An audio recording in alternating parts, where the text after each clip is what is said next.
अगर आप पीएचडी कर चुके हैं और एडवांस रिसर्च करना चाहते हैं या असिस्टेंट प्रोफेसर हैं और अपना डेली बिजी टीचिंग शेड्यूल से ब्रेक लेके एक फुल टाइम रिसर्च करना चाहते हैं तो आज का ये वीडियो आप लोग जरूर देखना है।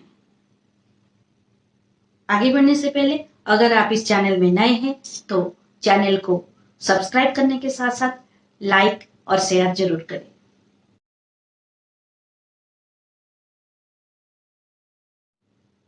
हे everyone, welcome back to devoting master science.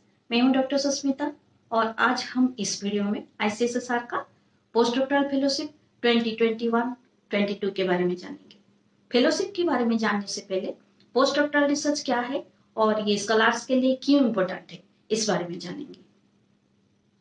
जब आप पीएचडी के बाद किसी पर्टिकुलर टॉपिक के ऊपर एडवांस रिसर्च करते हैं तो उसको पोस्ट डॉक्टरल रिसर्च कहा जाता है। इसका मुख्य उद्देश्य किसी अच्छे सुपरवाइजर के अंडर काम करके अपना प्रोफेशनल और एकेडमिक रिसर्च स्किल्स को डेवलप करना है। जैसे यूजीसी के doctor S Radhakrishnan post doctoral fellowship है, ठीक उसी तरह आईसीएसआर का पोस्ट डॉक्टरल फेलोशिप भी एक पॉपुलर रिसर्च फेलोशिप है। जो स्कॉलर्स आगे चल के टीचिंग या रिसर्च एरिया में अपना कैरियर बनाना चाहते हैं उनके लिए पोस्ट डॉक्टरल रिसर्च करना यूजफुल रहेगा। अब जानते हैं इसके लिए एलिजिबिलिटी क्राइटेरिया क्या होना चाहिए। फर्स्ट, अगर आप जनरल कैटेगरी के हैं तो आपका एज 45 ईयर्स और अगर आप एससी/एसटी कैटेगरी में हैं तो आपका एज 50 ईयर्स से ज्यादा नहीं होना चाहिए। फेलोशिप के लिए अप्लाई करने से पहले आपके पास पीएचडी डिग्री होना चाहिए। और एक बात, फेलोशिप के लिए अप्लाई करने से पहले आप किसी भी आईसीएसआर का रिसर्च इंस्टीट्यूट या कोई भी रिसर्च इंस्टीट्यूट जो ministry of human resource development से अप्रूव्ड हो या कोई भी Indian universities including deemed university जहां पे अप्रूव्ड पीएचडी प्रोग्राम हो, एफिलिएशन लेना पड़ेगा। क्योंकि आपको स्कॉलरशिप का जो अमाउंट वो आपके एफिलिएशन इंस्टीट्यूशन के थ्रू मिलेगा और ये इंस्टॉलमेंट बेसिस पे मिलेगा। फोर्थ, अगर आपका सिलेक्शन हो जाता है तो आपको एक सीनियर सोशल साइंटिस्ट के अंडर काम करना पड़ेगा जिनके डेजिग्नेशन कम से कम एसोसिएट प्रोफेसर होना चाहिए और आपका सेम डिसिप्लिन का भी वो होना चाहिए। और अगर आपका रिसर्च प्रपोजल इंटरडिसिप्लिनरी है तो उस एरिया में भी आपका सुपरवाइजर का एक्सपर्टाइज होना चाहिए। अब हम बात करते हैं इसके ड्यूरेशन और अमाउंट के बारे में।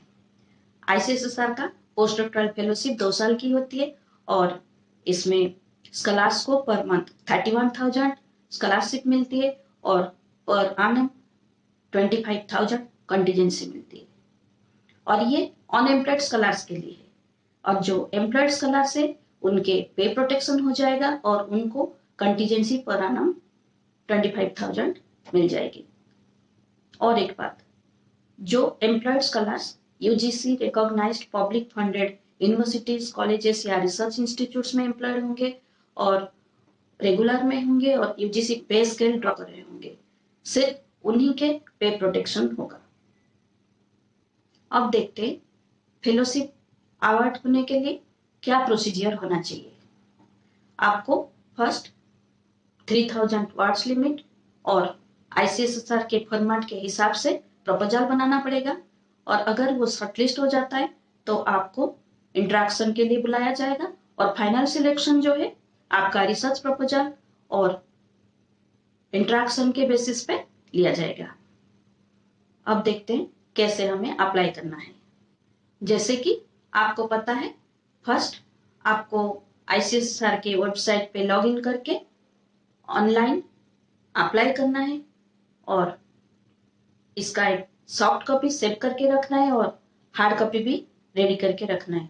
जब आपका प्रपोजल शॉर्टलिस्ट हो जाता है और आपको कहा जाए तो 10 दिन के अंदर अंदर हार्ड कॉपी को ड्यूली फॉरवर्ड करके आप सबमिट कर सके। जल्दी करें, अप्लाई करने का लास्ट डेट 26 अगस्त शाम 5 बजे तक का है और जो स्कॉलर्स लास्ट ईयर अप्लाई किए थे उनको इस साल भी फिर से फ्रेश अप्लाई करना पड़ेगा।